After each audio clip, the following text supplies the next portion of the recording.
अस्सलामुअलैकुम। मैं हूं Mohammad Asif from tech trend X 23 YouTube channel से। आज का हमारा जो टॉपिक है नेटवर्किंग डिवाइसेस। तो चलते हैं हम अपने टॉपिक की तरफ। और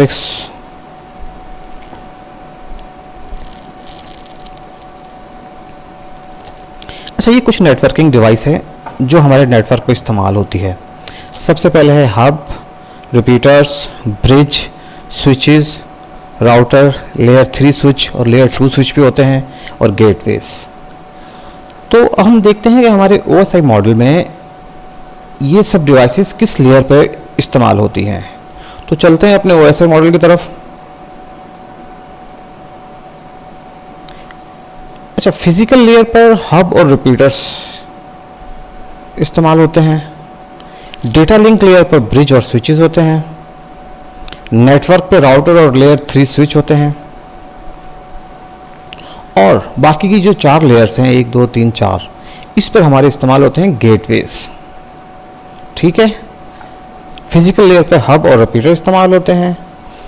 डेटा लिंक पे ब्रिज और स्विच इस्तेमाल होते हैं। और नेटवर्क लेयर पे राउटर और लेयर 3 स्विच इस्तेमाल होते हैं। और बाकी की जो 4 लेयर्स हैं, इन पर गेटवेज इस्तेमाल होते हैं। चलते हैं अपनी नेक्स्ट स्लाइड की तरफ। हब, हम हब की डेफिनेशन देखते हैं। A hub is a basic networking device that is used to connect multiple devices together on a local network. कि एक लोकल नेटवर्क पर मुख्तलिफ डिवाइसेस को कनेक्ट करने के लिए हब इस्तेमाल होता है। और जो सब डिवाइसें हैं, वो जो हब पे सब डिवाइस से कनेक्ट होती हैं, वो इसकी बैंडविड्थ को शेयर करती हैं। और and every device has equal access to the network. When a device send data, the hub broadcasts the data to the all other connected devices. ठीक है, एक्चुअली हब पे क्या होता है, जब भी कोई भी एक डिवाइस आपका डेटा कहीं डिवाइस बी को सेंड करना चाहती है, तो एक्चुअली वो उस पर जितनी भी डिवाइसेस कनेक्टेड हैं, उस सब डिवाइसेस पे डेटा चला जाता है। ठीक है, जिस डिवाइस ने रिसीव करना है वो उसको रिसीव करता है और बाकी उसको रिजेक्ट कर देते हैं। तो ये बेसिक फंक्शनलिटी है आपके हब की। और हब 8 पोर्ट के भी होते हैं, 2 के और 6 के भी होते हैं। ठीक है, और ये एक्चुअली फिजिकल लेयर पे काम करते हैं। और फिजिकल लेयर पे क्यों काम करता है ये हब? एक्चुअली ये एक इंटेलिजेंट डिवाइस नहीं है। इसको नहीं पता कि मैं इसको मैक एड्रेस ये अपने पास सेव नहीं करता, तो और ना इसको कुछ राउटिंग टेबल इसमें सेव नहीं होती। तो इसलिए ये एक इंटेलिजेंट डिवाइस नहीं है। तो इसलिए फिजिकल लेयर पे ये काम करती है। Right, it is not an intelligent device because it does not have any memory to store device information. If a computer want to send information to another computer, the hub broadcast information to all the other computers connected to the hub. That's why it is not an intelligent device. तो ये इसकी definition है।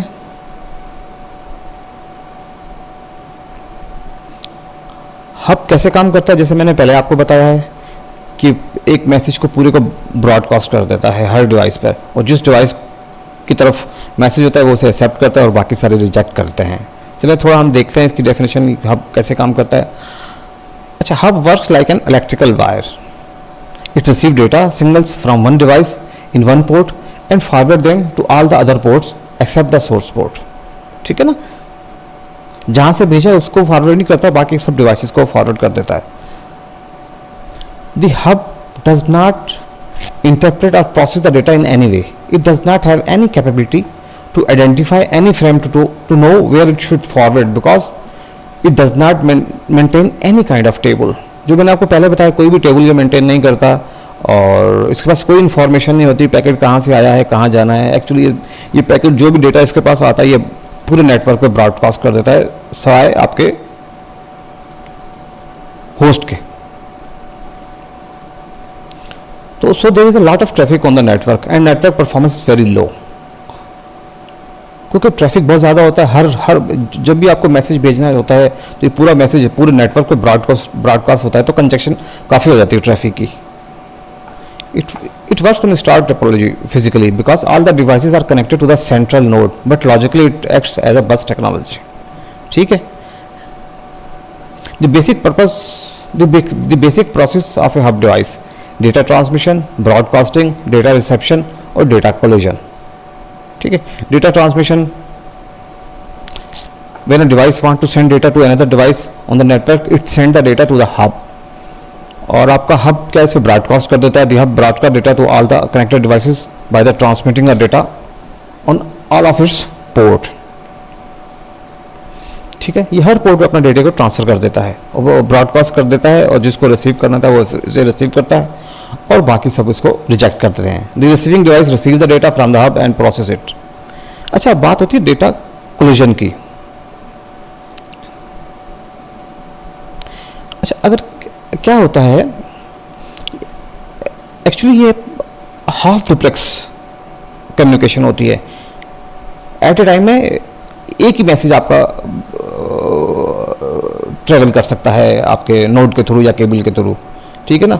अगर computer ए message भेज रहा है तो computer B उस टाइम आपको मैसेज नहीं भेज सकता। ये हम पिछले लेक्चर में पढ़ चुके हैं, हाफ डुप्लेक्स और फुल डुप्लेक्स क्या होती है।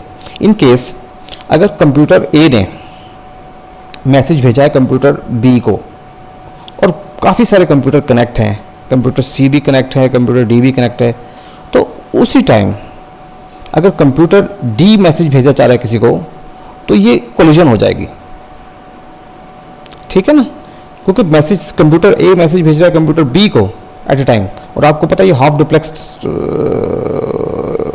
वो है प्रोटोकॉल, सॉरी प्रोटोकॉल कह रहा हूँ, ये हाफ डुप्लेक्स कम्युनिकेशन है। तो इसमें at a time one message at a time आपका ट्रैवल होता है आपकी वायर के दरमियान। तो उसी टाइम किसी और ने मैसेज भेजा तो वो आप एक्चुअली कोलिजन हो जाएगी। आप इसको इस तरह भी समझ लेते हैं कि किसी भी रूम में सिर्फ एक दरवाज़ा है आने और जाने के लिए, तो उसी रूम आपने मतलब उसी के थ्रू आपको जाना है और आप उसी के थ्रू आपको आना है। एट ए टाइम एक पर्सन उस दरवाजे से निकल सकता है और उस दरवाजे से आ सकता है, ठीक है ना। अगर एक पर्सन निकलना भी चाहे और आना भी चाहे तो वो कोलिजन हो जाएगी। तो ये एक्चुअली डेटा कोलिजन की थोड़ी एक हल्की सी मिसाल है। तो हम आगे चलते हैं। अच्छा, ये फीचर्स है always broadcast half duplex communication जो मैंने आपको बताई है। Hub can communicate only in the half duplex mode, meaning that data can only flow in one direction at a time. Only one computer can transmit data at a particular time. If other computer want to transmit data then it has to wait. Other computer cannot send data at the same time. If another computer send data at the same time, the message will collide from the other computer. ठीक है, single collision जो मैंने आपकी use only hub हमेशा आपके local network पे काम करता है। Can not store MAC address, ये मैक एड्रेस भी आप स्टोर नहीं करता क्योंकि ये इतनी इंटेलिजेंट डिवाइस नहीं है। और नो डेटा फिल्टरिंग, और डेटा की फिल्टरिंग भी नहीं होती है। Hub do not filter data, meaning all the data is transmitted to all the connected devices regardless of its intended recipient. ये आपको पता है क्योंकि इतनी इंटेलिजेंट डिवाइस नहीं है तो इसीलिए ये आपकी फिजिकल लेयर पर काम करती है।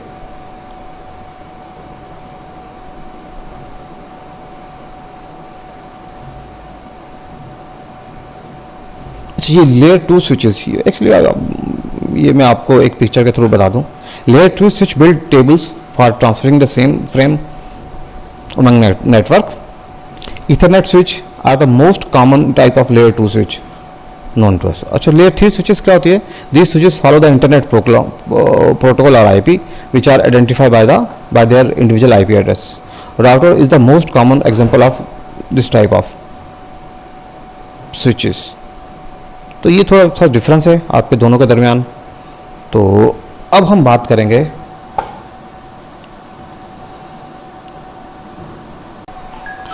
अच्छा, हमने कुछ बात की थी एक्टिव और पैसिव हब के बारे में। ये क्या होते हैं, चलो इनकी तरफ देखते हैं हम। एक्टिव हब को बेसिकली इलेक्ट्रिसिटी की ज़रूरत होती है चलने के लिए, और ये सिग्नल को एनालॉग सिग्नल को एम्पलीफाई करता है, ठीक है ना। ये एम्पलीफाई भी करता है और रीजनरेट भी करता है। एम्पलीफाई किस केस में करेगा? ये एनालॉग सिग्नल के केस में उसको एम्पलीफाई करेगा, और रीजनरेट करेगा आपके डिजिटल सिग्नल के केस में, ठीक है ना। और आप एक्टिव उसको आप हब को रिपीटर भी कह सकते हैं, as act like a repeater. इधर मैं आपको लिख देता हूँ। और पैसिव हब क्या होता है? इसको कोई बिजली नहीं चाहिए, बिल्कुल एक डंप डिवाइस है। ये सिर्फ आपके सिग्नल्स रिसीव करता है और एज इट इज इसको फॉरवर्ड कर देता है। तो ये हल्की सी डेफिनेशन है एक्टिव और पैसिव हब की।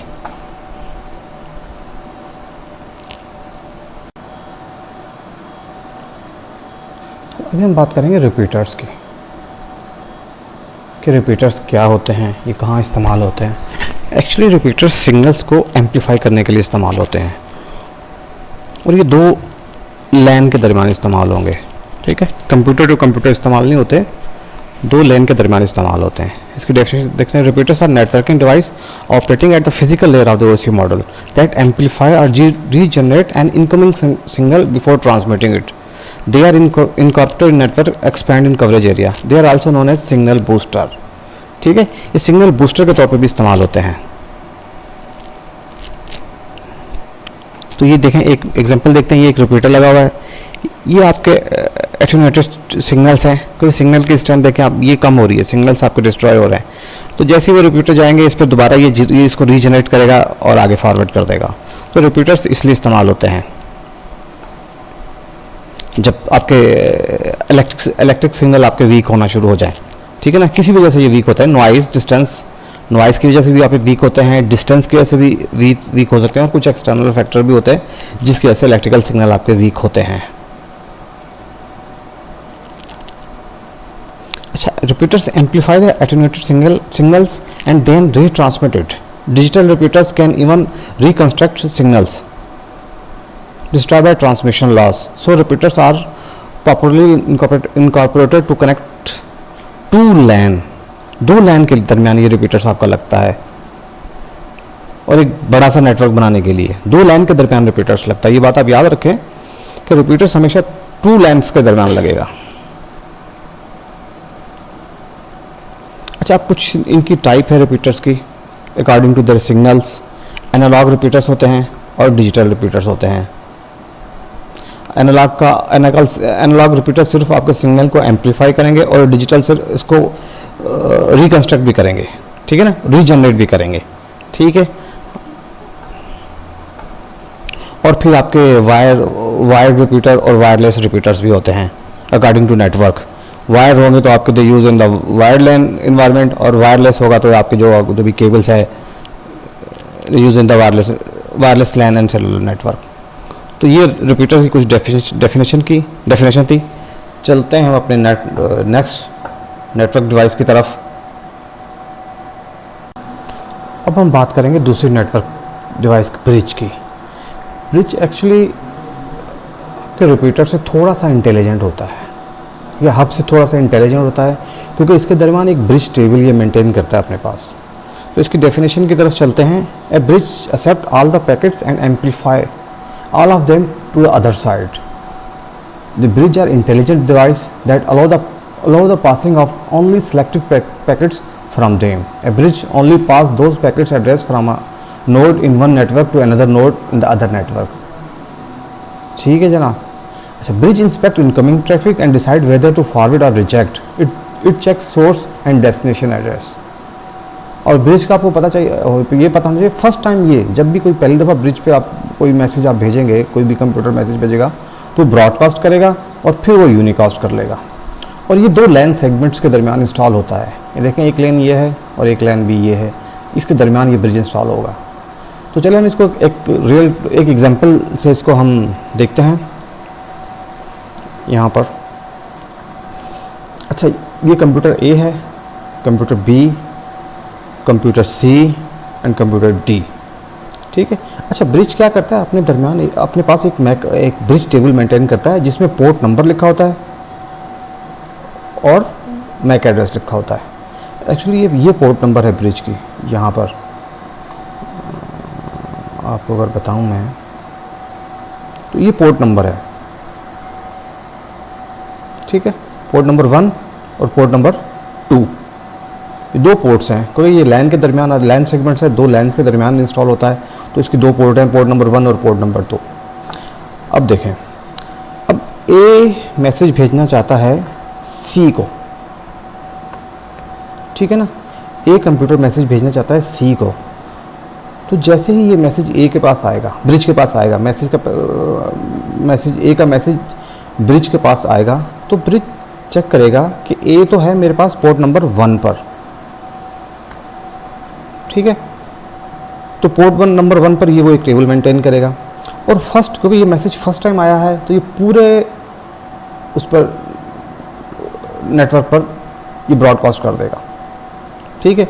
और जैसे ही ये ब्रॉडकास्ट सी के पास जाएगा, सी इसके पास एक्नॉलेजमेंट भेजेगा और इसको पता चल जाएगा कि यार ये पोर्ट 2 से एक्नॉलेजमेंट आई है कि सी पोर्ट 2 पर है।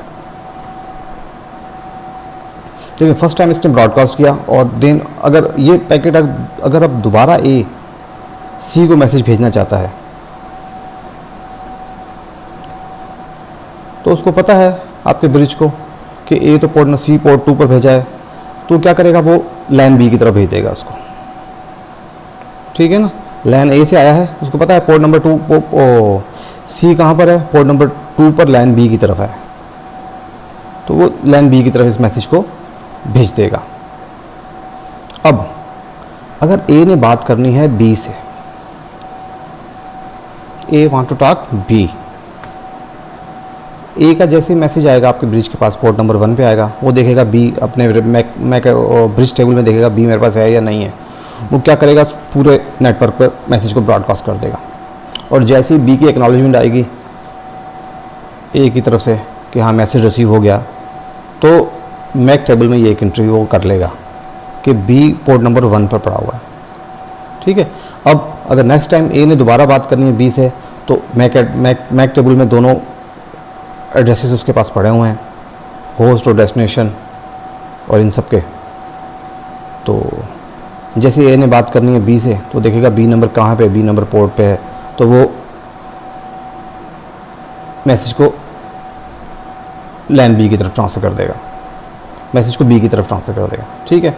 तो इस तरह ये टेबल एक्चुअली अपने आप को मेंटेन करता है और ये मैसेज को फिर ये इसी हिसाब से इसको ब्रॉडकास्ट करता है। अब हम बात करते हैं स्विच की। What is a network switch?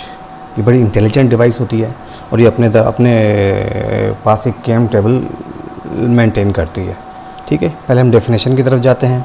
A network switch connect devices in a network to each other, enabling them to talk by exchanging data packets. Switch can be hardware device that manage physical network or software-based virtual devices. A network switch operate on the data link layer. ठीक है ना, data link layer कौन सी, layer 2, और जहाँ पे आपके Mac addresses काम करते हैं, लेयर 2 पे आपके मैक एड्रेसेस काम करते हैं। तो इसलिए अपनी केम टेबल में ये पोर्ट नंबर और मैक एड्रेस को सेव करता है in OSC system. In a local area network using Ethernet, a network switch determine where to send each incoming message frame by looking at the media access control address. Switches maintain tables that match each MAC address to the port receiving the MAC address. ठीक है, ये थी इसकी definitions. तो ये actually layer 2 पे काम करते हैं और डेटा लिंक लेयर पे हमेशा आपके पास मैक एड्रेस पे काम होता है और ये फुल डुप्लेक्स होता है, फुल डुप्लेक्स मोड होता है। फुल डुप्लेक्स मोड का आपको पता है कि फुल डुप्लेक्स मोड क्या होता है, पिछले लेक्चर में मैंने आपको बताया था।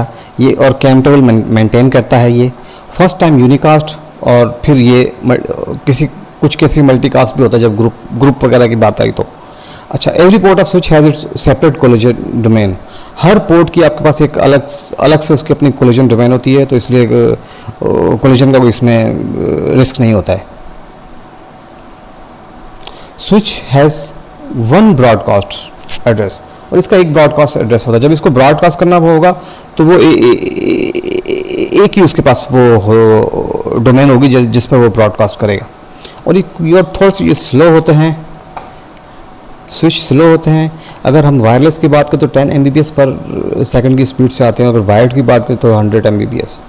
और एक्चुअली इसके नंबर ऑफ पोर्ट स्विच में 8 पोर्ट का स्विच भी होता है, 16, 24, 32 और 48 पोर्ट तक जाता है स्विच।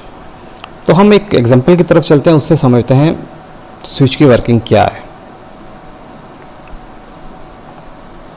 ये एक्चुअली एक स्विच है जिस पे कुछ पीसी कनेक्ट है और इसकी पोर्ट्स होती हैं, पोर्ट नंबर 1, 2, 3, 4, 5, 6, 7, 8। ठीक है, हम ऑब्जर्व ये समझ रहे कि ये 8 पोर्ट का स्विच है। ठीक है, और पोर्ट्स तो आपको पता है जिसमें RJ45 कनेक्टर लगे होते हैं, और आपकी और देखा होगा आपने भी अपने पीसी में या लैपटॉप में या कहीं और पे कि उस पर पोर्ट्स होती हैं, तो उसको पोर्ट्स कहते हैं। और हर पोर्ट्स का एक नंबर होता है। अच्छा, इसमें क्या होता है कि इसमें अगर ए को बात करनी है बी से तो इसके पास अपना पूरा रूट होगा, ए टू बी एक सेपरेट रूट होगा, ठीक है ना। इसको हम ऐसे कर लेते हैं, इस पे कर लेते हैं, ठीक है ना। अगर ए को इससे बात करनी है एच से, चलो हम ऐसे कर लेते हैं। पहले हब में क्या होता था, एक ही रास्ता होता था, ठीक है ना, सिंगल कोलिजन डोमेन होती थी। ए को बात करनी है तो यहाँ से आपका पास पैकेट जाता था, ए का पैकेट यहाँ से गया और यहाँ से जाएगा। इस दरमियान अगर डी को ई से बात करनी है तो कोलिजन हो जाती थी, ठीक है ना। तो इस केस में, स्विच के केस में ऐसे नहीं है। स्विच में हर एक की अपनी कोलिजन डोमेन होती है। अगर ए को डेडिकेटेड लाइन होती है, ए को एस से बात करनी है तो इसके पास भी अपनी एक डोमेन होगी, ए को ई से बात करनी है तो अपनी कोलिजन डोमेन होगी, ए को एफ से बात करनी है तो इसकी अपनी कोलिजन डोमेन होगी।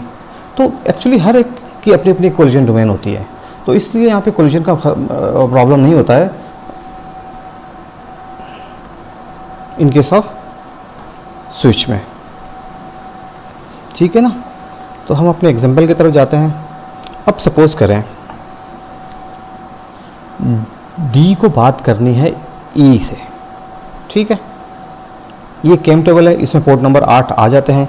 अब अगर आप एग्जांपल लें कि आपकी डी को बात करनी है ई से, ठीक है, वो अच्छा डी का डेटा आया, रिसीव हुआ स्विच पे।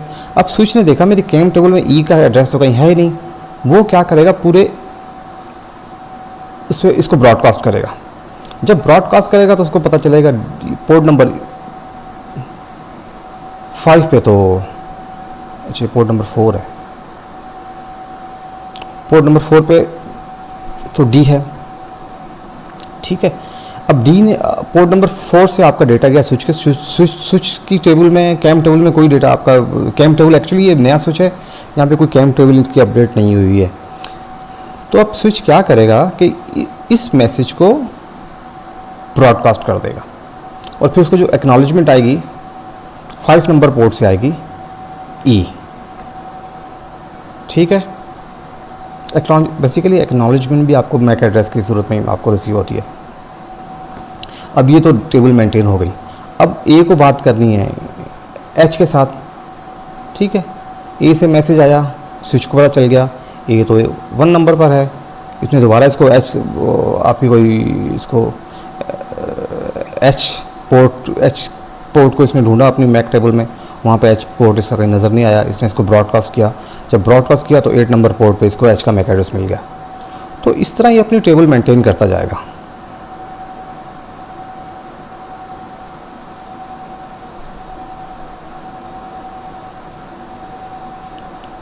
तो ये अपनी टेबल इस तरह मेंटेन करता जाएगा और जब ये पूरी टेबल मेंटेन हो जाएगी, फर्स्ट टाइम तो ये ब्रॉडकास्ट करेगा, जब टेबल इसकी पूरी मेंटेन हो जाए तो फिर ये इसको यूनिकास्ट की तरफ चला जाएगा। अच्छा 2 नंबर पे बी पड़ा है, बी को अगर हम इस टेबल को अगर पूरी को मेंटेन कर लेते हैं, 6 नंबर पे क्या है, एफ है, 7 पे जी है और 8 पे एच है और सी है।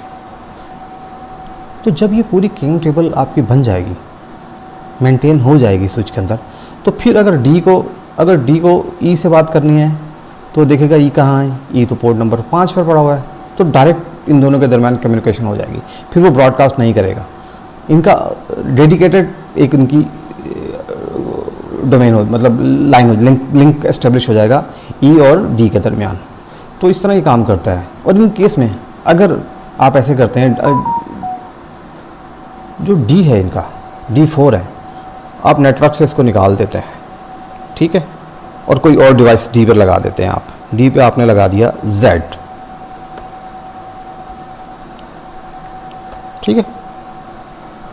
अब ई को बात करनी है डी से, ठीक है ना, मगर यहाँ पे तो Z लगा हुआ है, तो अब क्या होगा, अब ई मैसेज भेजेगा, ई ने भेजा Z की तरफ, ई ने मैसेज भेजा डी की तरफ, डी तो 4 नंबर पर बैठा हुआ है मगर वहाँ पे तो वो मैक एड्रेस नहीं है, ठीक है ना।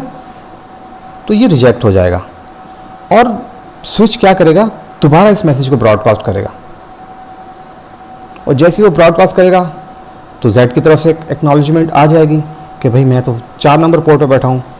तो ये आपकी टेबल को ऐसे मेंटेन कर लेगा। तो इस तरह स्विच काम करता है, अपने टेबल को मेंटेन करता है। एक्चुअली फर्स्ट टाइम ब्रॉडकास्ट करता है और फिर ये यूनिकास्ट करना शुरू हो जाता है। अच्छा, अब कुछ स्विच की टाइप ऑफ स्विचेस होती हैं, ठीक है। सबसे पहले तो स्टोर एंड फॉरवर्ड स्विच।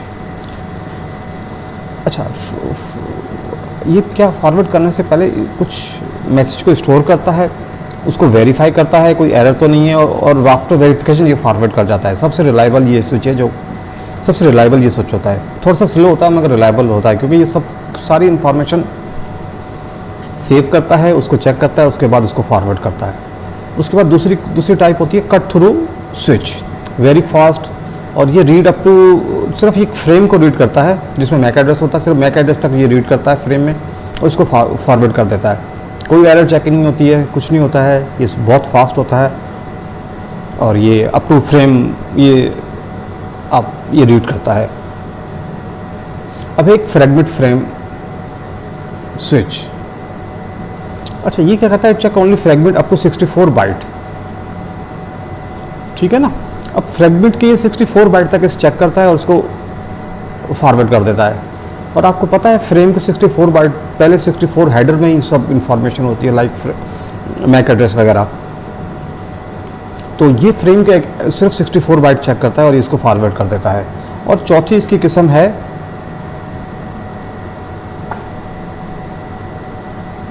जो है, फोर्थ वन है एडाप्टिव स्विच। एक्चुअली ये एडाप्टिव होता है, जहाँ मतलब होता है method of automatically scaling between the other 3 modules. ये खुद ही आप स्केल करता है, जहाँ पे फ्रेगमेंट फ्रेम स्विच की ज़रूरत होती है, ये fragment as a fragment frame switch. और जहाँ पे कट थ्रू स्विच की ज़रूरत होती है, as a cut through switch. और जहाँ पे स्टोर एंड फॉरवर्ड स्विच की ज़रूरत होती है, तो ये उसी हिसाब से इसको काम करता है, एडाप्टिव, अपने आप को अडॉप्ट कर लेता है। तो ये 4 टाइप ऑफ स्विचेस। तो हमारा स्विच का टॉपिक पूरा हो गया है। तो अब हम चलते हैं, आज हम बात करेंगे राउटर्स के बारे में। Routers are networking device operating at layer 3 or a network layer of OSI model. They are responsible for receiving, analyzing and forwarding data packets among the connected computers network. When a data packet arrives, the router inspects the destination address, consult its routing table to decide the optimal route and then transfer the packet along this route. ठीक है। Actually आजकल के दौर में जितनी भी communication या networking या आपकी जो डिवाइसें हैं, आपकी डिवाइस है, जैसे पाकिस्तान से हम अगर बात करना चाह रहे हैं, चाइना या इंडिया या कहीं और, तो ये पॉसिबल कैसे हुआ? ये पॉसिबल हुआ है राउटर की मदद से, ठीक है। और राउटर कैसे काम करता है? Actually router inter networking device है, और स्विच क्या है? स्विच नेटवर्किंग डिवाइस है।